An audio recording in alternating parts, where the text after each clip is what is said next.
Nous allons, ce soir de Noël, parler du surnaturel, mais c'est d'un surnaturel un peu différent de celui qui accompagne traditionnellement la célébration de la naissance du Christ. En fait, depuis que l'humanité existe, l'homme s'est toujours demandé s'il existait en lui et autour de lui des forces occultes qui dépassent la raison pure. Et c'est un peu pour répondre à ces questions, quelques éléments de réponse bien entendu, que nous avons réunis ce soir autour de nous l'illusionniste Ranki, Cynthia Favre, professeur de yoga, Marc Sauty, ancien prestidigitateur et fabricant d'instruments de prestidigitation, Frédéric Lionel, ancien, cybernéticien, qui est devenu alchimiste, qui s'est intéressé à l'alchimie et dont les écrits prouvent qu'il cherche à relier aujourd'hui la science et la philosophie. Et Jean-Pierre Girard. Jean-Pierre Girard, peut-être nos téléspectateurs le connaissent déjà, ils l'ont vu dans une émission de temps présent qui a passé récemment, c'est un parapsychologue, et j'ai décidé de demander à Jean-Pierre Girard de revenir parmi nous parce que nous voulons vérifier, une fois de plus, et lui étant là en chair et en os, la réalité ou la non-réalité de ces pouvoirs parapsychologiques. Qui a déjà été légèrement modifié, mais enfin on voit très bien c'est pas important. La modification. Ce sera, je pense, plus important si nous la modifions.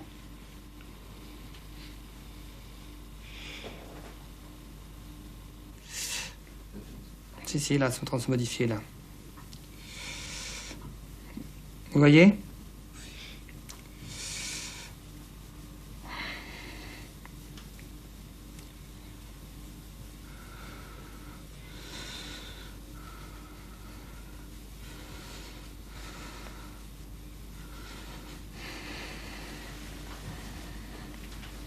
Que vous voyez.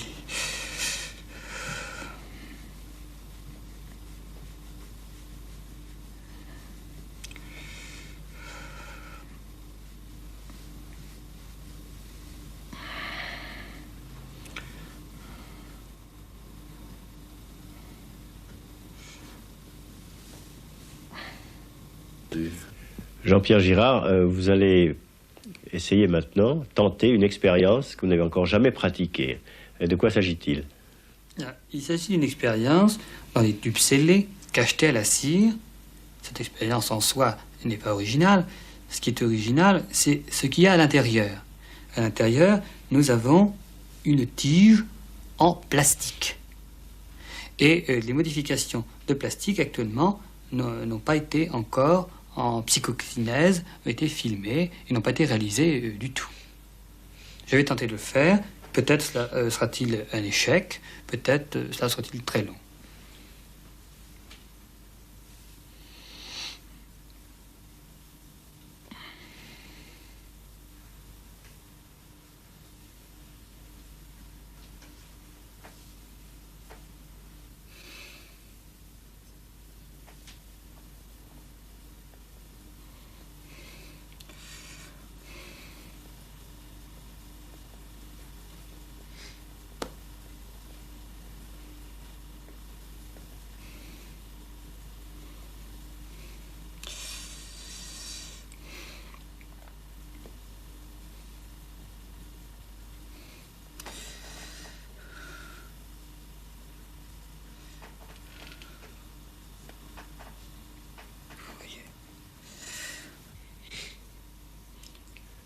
Et là, on va prendre un autre.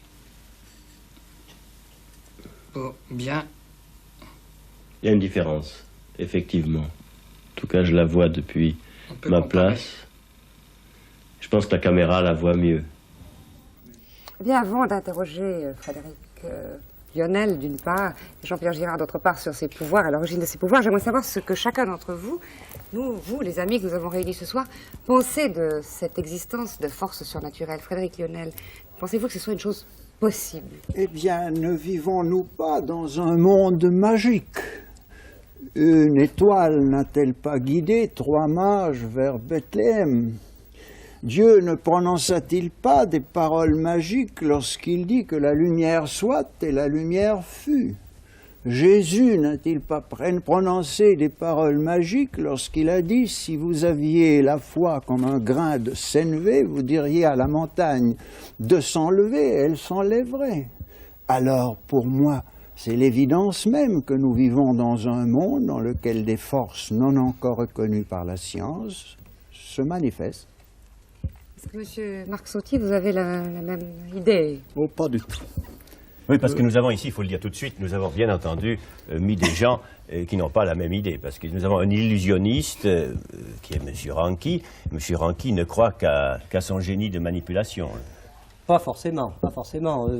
J'ai été amené justement à l'illusionnisme par toutes ces choses mystérieuses. Je dois dire qu'au début de ma carrière, eh bien, c'est le côté mystérieux des choses qui m'a amené à l'illusionnisme. Et puis ensuite, évidemment, eh bien, je me suis aperçu qu'on pouvait truquer, faire des choses d'apparence très mystérieuses. Ça, on va le voir tout à l'heure. Mais ce que je voudrais quand même demander à M. Sauty, vous venez de voir un film auquel j'ai participé, puisque j'étais en face de Jean-Pierre Girard, et j'ai vu ces barres se tordre sous ses mains mystérieuses, ses mains pleines de pouvoir, et ainsi que la petite plaque de plastique à l'intérieur du tube scellé. Et je peux dire d'ailleurs qu'on avait scellé ces tubes sur mon propre potager à gaz, n'est-ce pas? Donc je les ai vus fermés.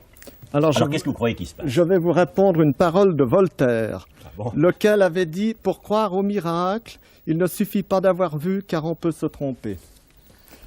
Bon, ça c'est pour moi. Hein. Bon. Ensuite, concernant ce que je viens de voir ici sur la TV, pour moi, si Robert Houdin était ici, il vous dirait c'est de la physique amusante.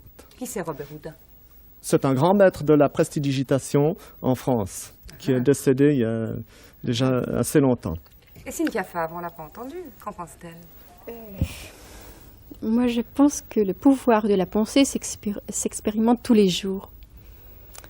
Et j'ai fait des expériences personnelles et je dois dire que justement, il n'y a que nous qu'on peut savoir si réellement il y a une possibilité de le faire ou pas. Mais on ne peut pas faire croire à quelqu'un qu'il y a un certain pouvoir qui existe. Je crois que... Intéressant. Oui, alors Jean-Pierre Girard, vous venez de vous voir, n'est-ce pas? Et tout de suite, je vous pose la question, vous vous apparentez à Uri Geller, enfin vous faites à peu près les mêmes choses qu'Uri Geller. Je crois qu'il y a des points qu'il faut préciser. Monsieur tout à l'heure a parlé de surnaturel, a parlé personnellement. Je ne crois pas que ce que je produis, ou ce que d'autres produisent, ou ce que les enfants produisent, a quelque chose de surnaturel. C'est simplement des possibilités qu'ont des individus, des possibilités actuellement qui sont encore privilégiées finalement par rapport à d'autres individus, mais de même qu'il y avait Mozart. Il n'y avait pas que des Mozart. Vous êtes un petit Mozart de la parapsychologie. Je crois que c'est peut-être un peu exagéré. Dans quelque temps, nous aurons la confirmation qu'il y aura beaucoup plus de petits Mozart. C'est certain. L'expérimentation tend actuellement à une découverte de nouveaux sujets et à des expériences qui, nous le verrons tout à l'heure. Je crois qu'il ne faut quand même pas voir seulement le côté mystérieux, il y a certainement un côté scientifique, parce que je suis le seul magicien à avoir accepté de me rendre en laboratoire, justement pour voir s'il y avait possibilité de trucage ou non. Alors j'ai assisté à une séance. Moi je crois qu'il faut être concret. Oui. Bon, voilà le type d'alliage, par exemple. Monsieur Sauty, je crois, faisait allusion à une physique amusante. Alors, effectivement, je crois que M. Ranki nous montrera tout à l'heure qu'il y a des possibilités fantastiques en illusionnisme et que l'illusionnisme est beaucoup plus spectaculaire, beaucoup plus agréable à regarder qu'une barre de fer comme celle-ci, une barre d'alliage qui se tord. Alors, cet alliage, ce n'est pas un alliage de quincaillerie, je puis vous l'assurer, M. Sauty. Cet alliage, c'est un alliage... Je n'ai pas besoin de toucher. mais si, monsieur, je souhaite que vous touchiez. Tenez, ceci est un alliage qui est similaire, qui est beaucoup moins épais, et je vous engage à essayer de les tordre, mais moi, physiquement. Je ne suis pas venu ici pour tordre des barres de fer, monsieur. Non, mais monsieur... Je suis venu vous donner une autre explication. Non, monsieur Sauty, oui. Je crois qu'il faut mettre les choses d'emblée au point. Si je vous présente ces alliages, c'est simplement pour vous préciser que les scientifiques ne sont pas les naïfs qu'on voudrait faire croire trop souvent. Et si M. Girard expérimente depuis 1 an en laboratoire, vous pensez bien que ce qu'on lui remet, ce n'est pas des cuillères ou des fourchettes à tordre. C'est évident. Et que ces barreaux sont reliés, monsieur, à des jauges extensométriques. Alors qu'est-ce que ça veut dire, ce terme? Ça paraît bien barbare. Non, ce sont des jauges tout simplement qui d'abord font que je suis lié en quelque sorte à la barre. Cette barre ne peut pas s'envoler, vous comprenez? Il y a un numéro de référence et il y a un appareil qui enregistre tout ce qui se passe dans cette barre. Et si M. Girard tord la barre de façon subreptice, oui, c'est moi. C'est moi. Non. Oui. Eh bien, nous savons ce qui se passe à l'intérieur du métal. Et ces expérimentations, elles sont répétées et répétées. Car vous savez qu'il existe des lois d'expérimentation scientifique. Ce n'est pas une barre qui se tordrait accidentellement qui aurait attiré l'attention des scientifiques. Alors, croyez-le bien. Jean-Pierre, je vais vous poser une question parce qu'il faut que nos téléspectateurs sachent. Qu'est-ce qui se passe exactement quand vous prenez une barre de métal et que vous la tordez? Qu'est-ce qui se passe? Ou dans lui ou ça? Non, dans la barre. Alors, dans la barre, il se passe diverses choses parce que, vous savez qu'en principe, une barre se tord visuellement, c'est très beau, c'est très spectaculaire. Ça, c'est spectaculaire. Il y a des alliages qui ont été tordus de façon plus spectaculaire encore. Mais ce n'est pas ça qui intéressait les physiciens. Parce que pour les physiciens, finalement, le pliage d'un métal, c'est quelque chose qu'on peut encore imaginer. Mais quand ce métal se plie, et que vous avez, par exemple, ce qu'on appelle un adoucissement du métal. Un adoucissement du métal, ça veut dire qu'au fond, le métal devient plus mou. C'est contraire aux lois de la physique. Un métal qui est plié, donc, et cuit, eh bien, durcit, normalement. Il ne s'adoucit pas. Alors que vous constatez que, dans beaucoup de cas, c'est l'inverse qui se produit, que ce qu'on attendait, c'est intéressant. Alors, Jean-Pierre Girard, si cette barre, si ce métal s'adoucit, enfin, si se produit un phénomène purement physique, en fait, c'est donc votre esprit, c'est le pouvoir de votre esprit qui provoque ça. Je crois que, très honnêtement, il y a quelques années et encore quelques mois, je pensais que j'étais, oui, disons-le, peut-être un Superman. Je crois qu'on se fait tous un petit cinéma intérieur, et quand en plus on fait ce genre de choses, on a tendance effectivement un petit peu à converger. Eh bien non, je crois que les physiciens sont beaucoup plus, je dirais, réalistes, enfin, c'est presque un non-sens. Mais, oui, non. Parce que, d'après mes expériences, les physiciens et les savants sont les plus grands naïfs devant l'illusion. Ah, j'élève le petit doigt. Je suis scientifique et pas naïf. Si j'ai parlé tout à l'heure de magie, c'était uniquement un mot qui, pour moi, représente la science des œuvres secrètes de la nature. Nous n'avons pas exploré tout ce qui aujourd'hui nous apparaît miraculeux et qui demain est le fait de la science moderne. Il est tout de même absolument incroyable de voir combien les physiciens se sont rapprochés de la métaphysique. Et alors, comme j'ai étudié l'alchimie beaucoup, et que dès lors, le dynamisme vital, qui est l'âme de toute chose, aussi de cette barre de métal, ne m'est pas inconnu. Ce qui se fait par la volonté en focalisant cette énergie vitale dont nous sommes le canal sur une barre de fer, en se mettant en résonance avec ce que j'appelais tout à l'heure, c'est une image, l'âme de cette barre, eh bien, nous arrivons à des choses étonnantes, car la première fois où un maître en alchimie me parlait de cette science, j'étais extrêmement sceptique, rationnel, logique, et lorsqu'il m'a dit qu'il fallait changer complètement les schémas mentaux pour comprendre, je ne savais pas de quoi il voulait parler. Mais, me disait-il, et je vais terminer là-dessus, quel est donc cet agent secret qui, par exemple, lorsque vous prenez 2 volumes d'hydrogène et 1 d'oxygène, qui donne à l'eau, qui sort de la combinaison des 2, la spécificité particulière. Quel est donc ce dynamisme qui fait que lorsque vous tordez une barre de fer, les molécules ont l'air de se précipiter comme pour aider, ou plutôt contrecarrer la rupture? C'est cela qui m'a mis la puce à l'oreille de scientifique. Et dès lors, j'ai essayé de comprendre, et je dois dire que j'ai fait pas mal de chemin. Bon. Mais Jean-Pierre Girard, moi, il y a une chose qui m'intrigue. Comment sait-on qu'on a certains pouvoirs? Comment les découvre-t-on? Quelle est votre profession d'abord? Quel est votre métier dans la vie? Je travaille dans un laboratoire pharmaceutique. J'ai des responsabilités de promotion médicale. Et à quel moment vous êtes-vous rendu compte de vos pouvoirs, entre guillemets? Je n'aime pas le mot pouvoir. Bon, Je justement, vous le c'est pour ça que je répète, mettais car entre je suis guillemets. convaincu que c'est une virtualité dont nous disposons, dont la plupart des individus disposent.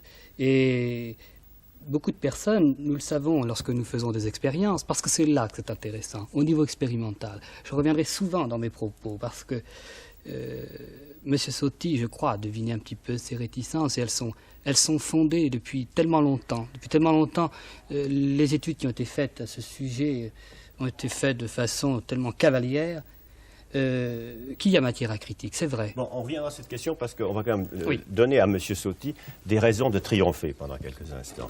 C'est-à-dire que Aidez. M. Sotti prétend que tout est manipulation, tout est prestidigitation. M. Ranki va faire une expérience de fausse parapsychologie. Voilà, de fausse parapsychologie. oui. Moi, Ce qui ne veut pas dire que la Sur vraie les n'existe pas. Hein. Ouais. Alors, donc une barre. Je vais passer plusieurs fois comme ça dans les mains, bien sûr. Et je vais faire exactement ce que fait Jean-Pierre Girard, bien sûr. Ah oui, c'est sûr, il voit, je pense. Elle est bien tordue, là. Je fais rire, Jean-Pierre Girard. Oui, mais vous savez que je suis amateur de prestidigitation. Donc ça, c'est un tour de prestidigitation. Est-ce que vous en avez fait vous-même de la Je prestidigitation? suis amateur de prestidigitation, donc je dis bien que j'ai fait un petit peu de prestidigitation. Bon, je suis loin d'être un professionnel comme monsieur. Mais moi, je trouve ça merveilleux. Bon, et une vraiment, petite cuillère, vous pouvez faire ça? Oui, avec une petite cuillère. Comme Uri Geller? Oh oui. Ouais. Si on a Uri Geller ici... D'ailleurs, bon, ce que l'on c'est- peut faire, c'est choisir une cuillère. Choisissons. Cynthia Fabre, choisissez une Ah oui, cuillère. oui, oui, on peut. Oui. Allez-y. Il prenez. Le paquet est un peu loin d'elle. Voilà. Ah bah, ou madame, oui, ou monsieur.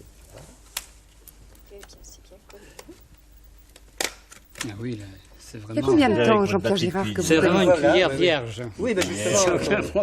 Une cuillère qui sort véritablement du magasin de Oui, la alors il fabrique. s'agit d'un truc tout à fait simple.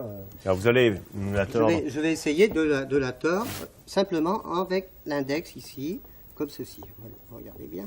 Je ne peux pas faire levier, ça, ce n'est pas possible. Regardez bien. Simplement avec l'index, je ne peux pas faire pression, c'est absolument impossible, regardez. Et ici, la cuillère se tord, mais alors véritablement, très visiblement, comme ceci. Sotti, qu'est-ce que vous en pensez, alors, là? C'est un très bon travail. De pure précipitation. Vous feriez la même chose, vous étiez prestidigitateur vous-même. Vous savez le faire. J'ai vu. Vous avez vu. C'est bon, entre confrères. M. Sotti, je crois retirer des c'est affaires en ce qui magnifique. concerne la précipitation. Oui, plutôt. Oui, oui.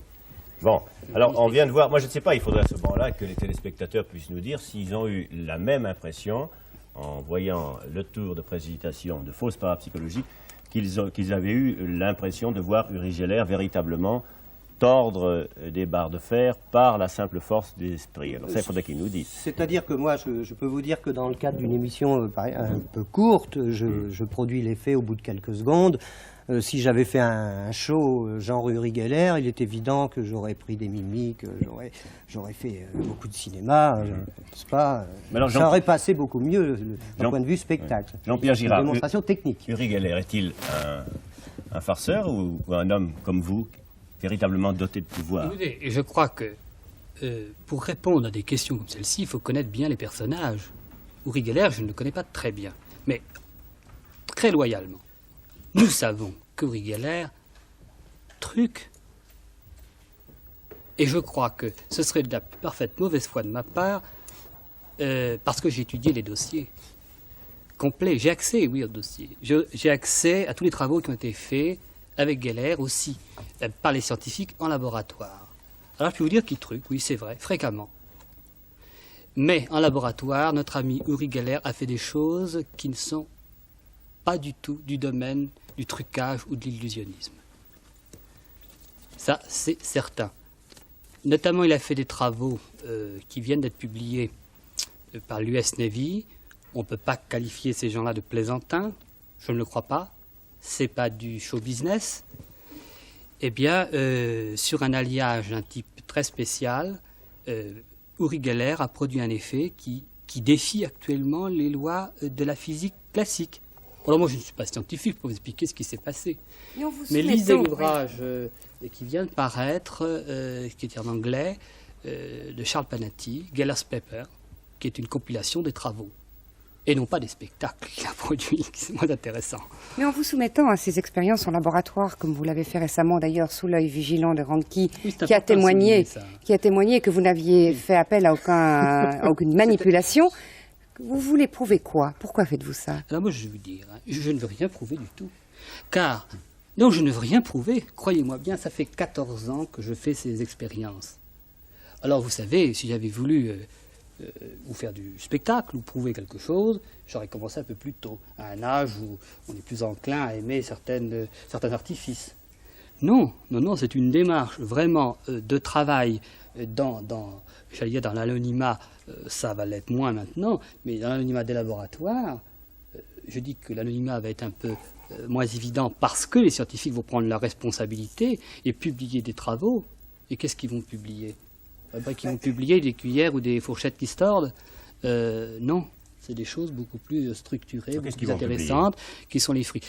Je n'ai pas d'indiscrétion vis-à-vis des scientifiques qui prendront leur responsabilité, je le répète, mais ils vont publier notamment des transformations, puisque ça a été dit à la télévision récemment, je ne vois pas pourquoi je le dirais, mais des transformations allotropiques, par exemple, sur des métaux. Alors, je vais expliquer brièvement.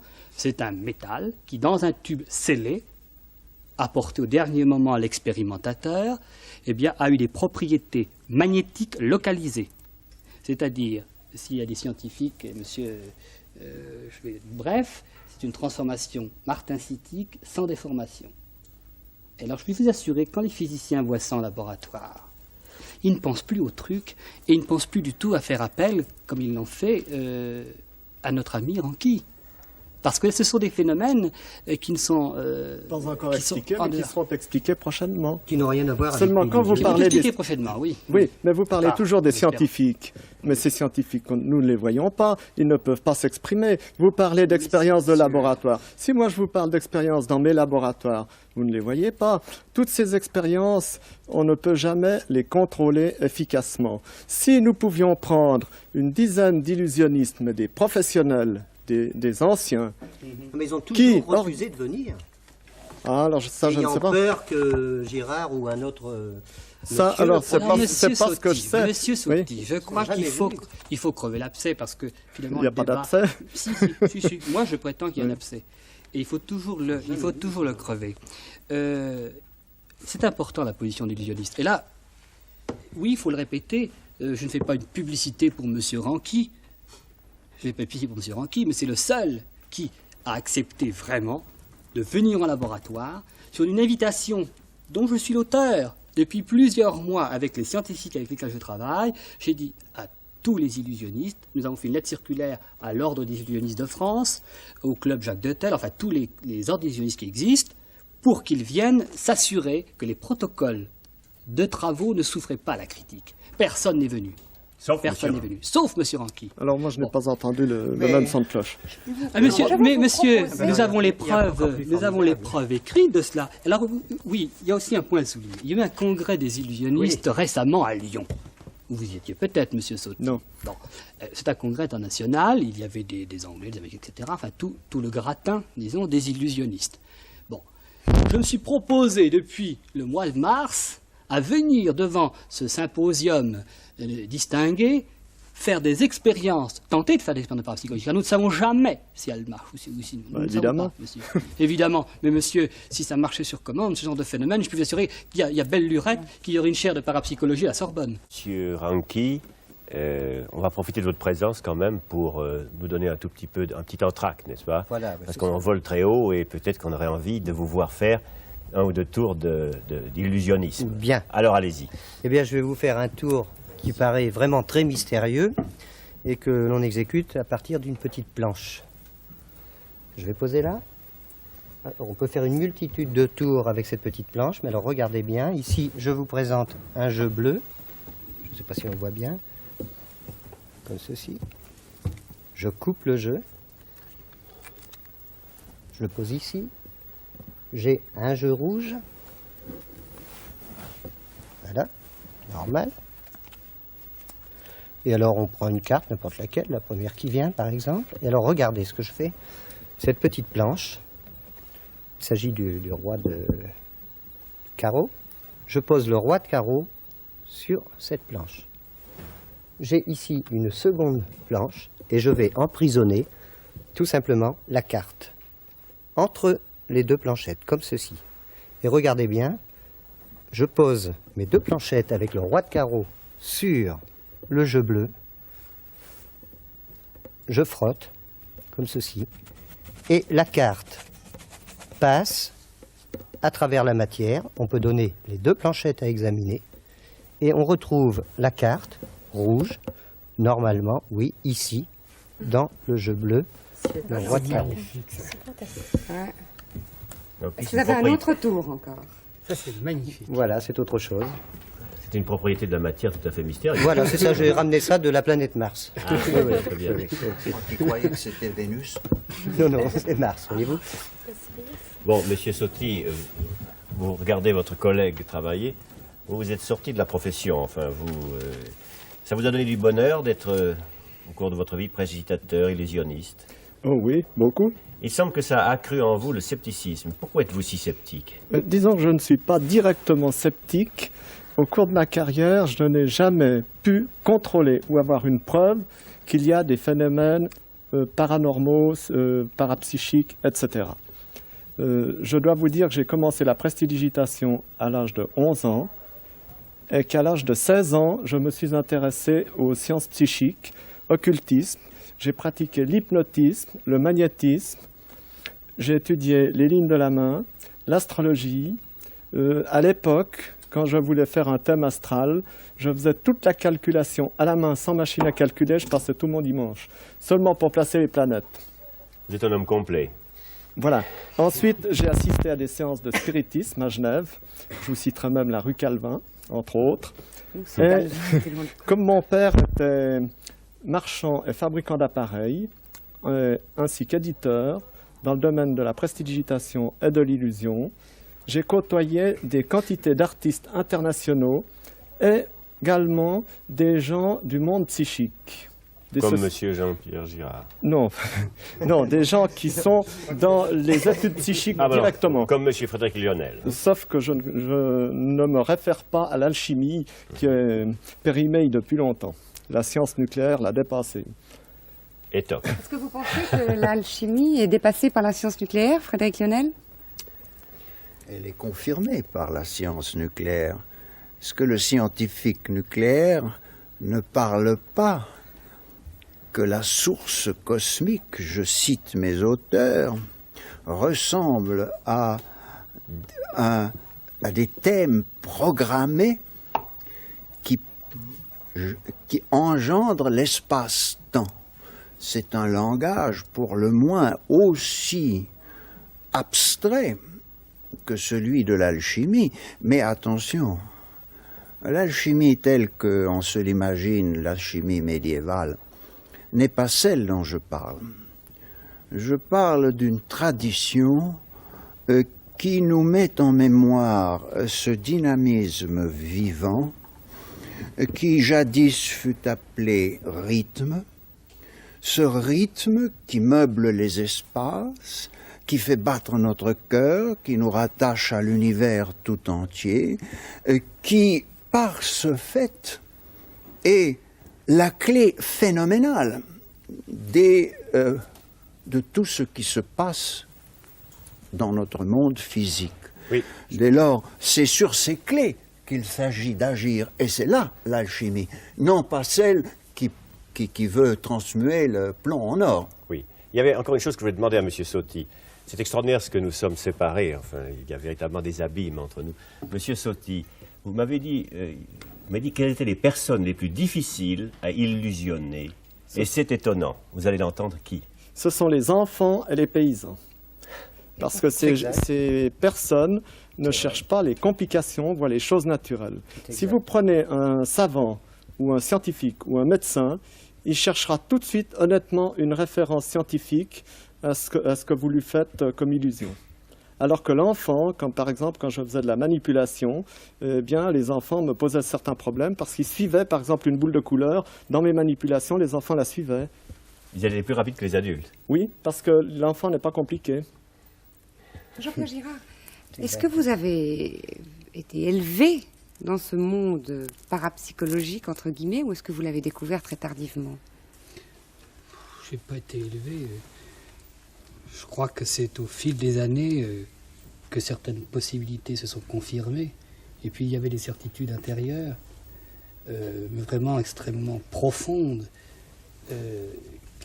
qui se sont manifestées progressivement. Mais c'est une démarche très longue, avec des creux, avec des intervalles. Et moi, je suis très, j'ai beaucoup de difficultés à parler finalement de...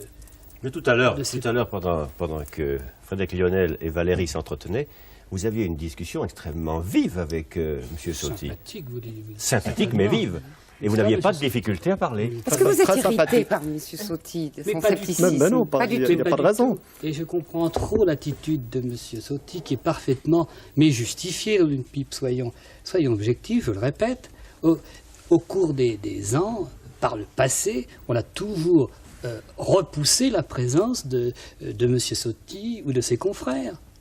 Mais Les scientifiques aujourd'hui, maintenant. en Russie et en Amérique, toutes ces expériences sont faites devant des gens hautement sceptiques. Oui, alors si vous permettez, je vais vous répondre. Vous avez cité les États-Unis. Alors, première expérience de Nautilus, c'était un bateau nucléaire, un sous-marin nucléaire. Des expériences de télépathie ont été effectuées avec je ne sais pas quel pourcentage de réussite. Total et résultat, le colonel ou le commandant Cousteau a fini par révéler que c'était une monstre farce faite par le capitaine du sous-marin, et ensuite c'était propagé, ils n'ont pas pu revenir en arrière. Attends, excusez-moi, je voudrais encore continuer. Ah ben je n'ai pas regardé. Ensuite, il y a la NASA a fait des expériences avec les cosmonautes, ça a complètement échoué. De télépathie, donc. De télépathie. Ensuite, on nous a dit, mais les Russes sont très forts, ils font des expériences. Les Russes font des expériences parce que les Américains en font, mais ils arrivent à un résultat zéro. Maintenant, je voudrais encore ajouter quelque chose. Si vous permettez. Maintenant, vous m'avez dit les magiciens ne vous ont jamais provoqué pour venir faire une démonstration. Savez-vous qu'un nommé Dave Berglas a offert 5000 pounds sterling à celui qui reproduira les phénomènes du Rigeler sans truc? Alors, il y a 20 000 francs à prendre. Vous savez, Mais vous savez, Monsieur Sotti, que David Berglas rendit aux États-Unis, et non notre ami Ranky, Ranky également a fait un défi. A fait un défi. Vous savez que j'ai dit publiquement et par écrit aussi que la notion de défi, je la rejetais. Et pourquoi? Non, mais attendez, monsieur, laissez-moi continuer. Laissez-moi continuer. C'est ce qui fait que souvent il y a des équivoques entre des gens comme vous et moi. Parce que vous n'allez pas jusqu'au bout de votre recherche, malgré qu'il y ait beaucoup d'années. Mais il y a des pas que vous ne voulez pas franchir. Alors moi, je veux dire une chose. J'ai dit publiquement, et encore récemment sur France Culture, que les défis, point n'est besoin d'en avoir. Que je veux... Mais non, mais je dis, venez, messieurs, c'est gratuit. Bon, je ne veux pas aucune somme d'argent. Ça me suffit. Une seconde. C'est suffisant, vous avez tout expliqué. Jean-Pierre Girard. Je suis d'accord avec Écoutez, vous. monsieur, c'est quand même paradoxal. Je suis à vous, monsieur. C'est quand même paradoxal, avouez-le. Je m'invite devant une assemblée de 400 illusionnistes où monsieur David Berglas était invité, d'ailleurs, à ce congrès. C'est exact. Bon, et gratuitement, monsieur, je le répète. Alors, soyons sérieux, voulez-vous? J'ai une lettre là qui confirme ce refus. De Dave Berglas? Mais écoutez, David... Non, alors bon, ça c'est autre chose. Bon, on va entrer Mais monsieur David Berglas peut venir tous les jours, je le répète là devant ses lui antennes, vous a invité tous les avec jours. à la clé 5000 livres sterling. Je refuse son argent, monsieur. On ne peut être juge et parti. Bon. Et si vous êtes rationaliste, reconnaissez que c'est un non-sens de faire un défi, d'être le défieur et d'avoir l'argent, donc, de ce défi. Non, alors, monsieur. Jean-Pierre Girard, j'avais décidé de vous lancer un défi. J'avais caché une petite cuillère dans ma poche. Vous êtes déçu, monsieur. Et d'une façon perfide, je vous avais dit, voulez-vous la tordre? Non, monsieur. Parce que nous rejoindrions les critiques tout à fait justifiées de notre ami monsieur Sotti. Maintenant, permettez-moi de lui poser une question. Oui. Vous niez que l'amour entre deux êtres, je ne parle pas de l'attrait physique, met en jeu une force particulière particulière, inconnue, qui irrésistiblement agit par tous les exemples de l'histoire de l'humanité. Cette force serait pure illusion?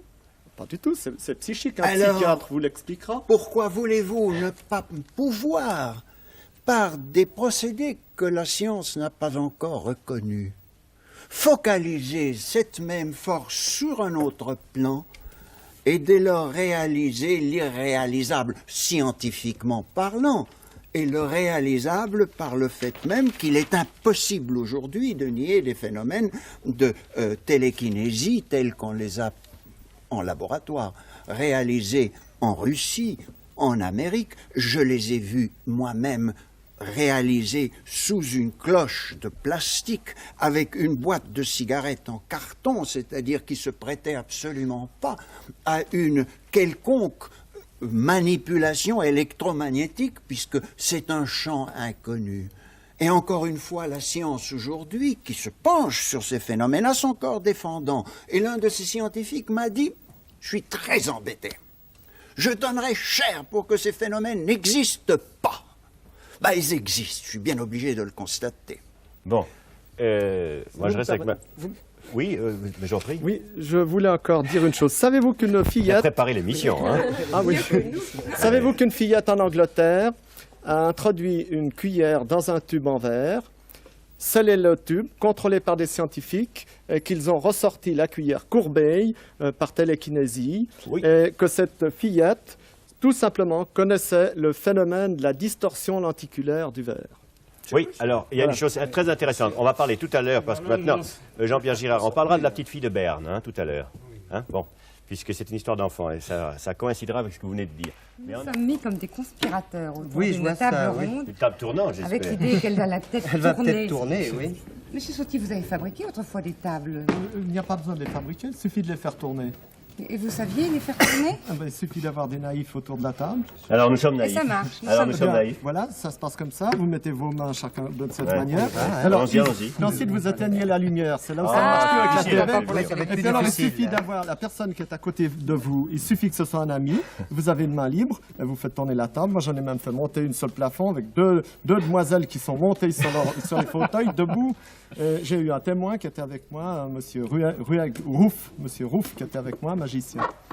Vous avez fait Genève. mais Je suis les monté demoiselles sur ma étaient... J'ai pas très bien compris. Les Ils sont demoiselles... montés sur leur chaise et puis la table montait. Forcément, je la tenais depuis dessous. Regardez, ça tourne. Alors ça tourne, c'est fantastique. Ah oui, on peut mettre des petites cuillères aussi. Aussi, oui. Tranquille, Oui, il y a vous- même des appareils qui existent pour ça. Vous ne faites pas tourner les tables, mais vous avez certainement un autre tour dans votre sac. Oh oui, certainement. Tout à l'heure, Monsieur Sauty disait que les enfants voyaient tout, les enfants et les paysans. Oui. Eh bien, je vais m'adresser à vous et nous allons voir si vous aussi vous Nous voyez serons tout. paysans si nous voyons. Ben, peut-être bien, oui, je ne sais pas. Enfin, c'est pas mon Ou but. enfant, Hein. oui. Je ne vais pas vous faire dire ça. Regardez, une corde. Et c'est plutôt un tour de scène, mais enfin, on va le faire à table. J'ai peur de rien. Un nœud, un deuxième nœud, très serré. J'ai donc un anneau de corde. Et alors, attention, c'est là qu'il faut bien regarder. Je vais passer dans cet anneau une corde blanche. Vous la voyez bien à l'intérieur. Ah, sans Oui, oui. contester. Sans- Vous me le dites si vous la voyez autrement. Hein. Ah, moi, je la vois à l'intérieur. À l'intérieur. Bon, c'est très bien. J'aurais peut-être pu me lever, je ne sais pas. Je vais Oui, faire oui. ici un nœud. Ça, je ne sais pas. Un deuxième nœud, comme ceci. J'ai donc dans la main gauche un anneau blanc fermé par un nœud, dans la main droite un anneau rouge fermé par un nœud. Je ne peux pas séparer les cordes, ça n'est pas possible. Effectivement. Et vous les avez vues pourtant bien l'une dans l'autre. Hein. Ouais. Mais je crois que je suis le seul magicien au monde, enfin en France, enfin en Suisse. Je suis le seul magicien dans le studio ici. Ça fait rire, je Oui, à pouvoir séparer les cordes sans toucher les nœuds. Et ce qui est encore plus formidable, sans bouger les doigts. Regardez bien, je frotte simplement la corde blanche contre la rouge, comme ceci. Et je ne sépare rien. Ah si, vous voyez, ça marche tout seul. Et je ne sais pas comment je fais. Hein. C'est inouï, ça. alors. Ah, c'est inouï, il n'y a pas de truc là-dedans. Ça Il marche n'y a à pas de chaque fois. truc. À chaque fois, oui. On peut faire l'effet contraire. Et hein, Monsieur si vous Sauty, voulez. bien sûr, sait comment ça se fait. Mais il ne nous le dira pas. Ah non, non, c'est un secret. C'est un secret. C'est un secret de magicien. Jean-Pierre Girard, bon, j'ai toujours ma cuillère dans la main.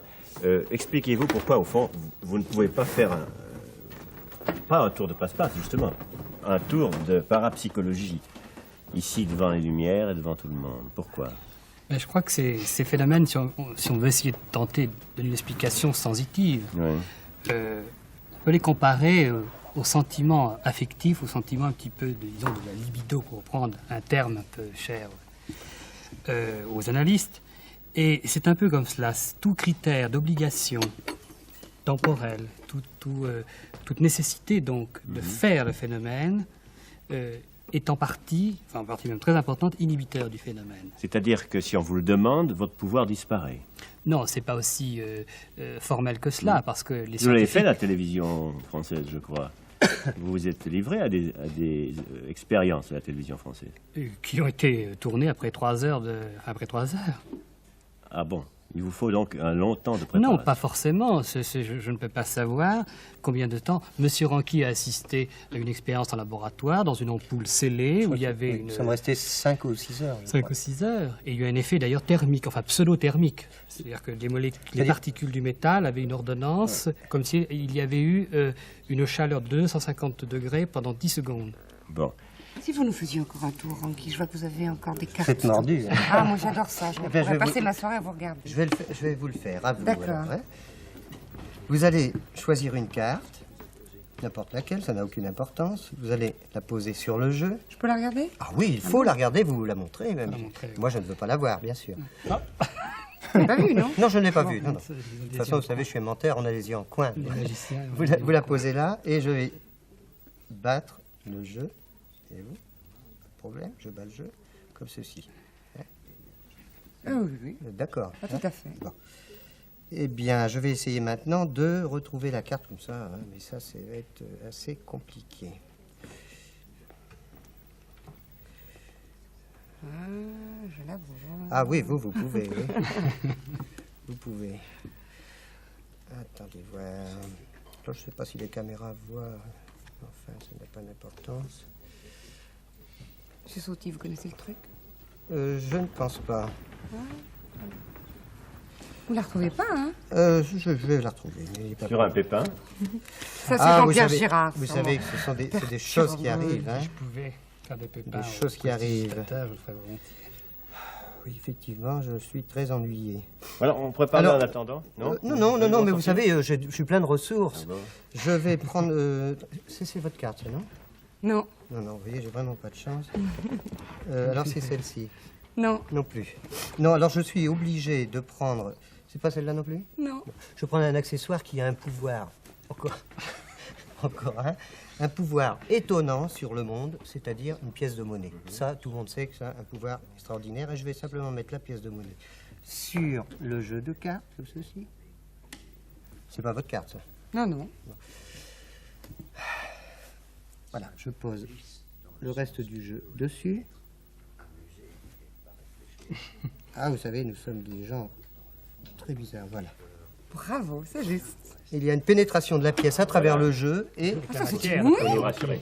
Faut nous rassurer. Oh, mais dis voici donc. votre carte. Elle a traversé les cartes, elle est venue dessus. Complètement, oui. Et je ne sais pas non plus comment je fais. Ah bah dis donc. Personne ne sait ici. Personne ni ne vous, le ni sait. nous, Non, ni non. personne. De toute façon, je ne vous donnerai pas mon secret.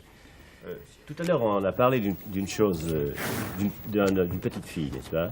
Une petite fille de Berne qui vous a écrit à vous, Jean-Pierre Girard. Je voudrais que vous racontiez l'histoire. Oui, je crois. Je la raconte brièvement.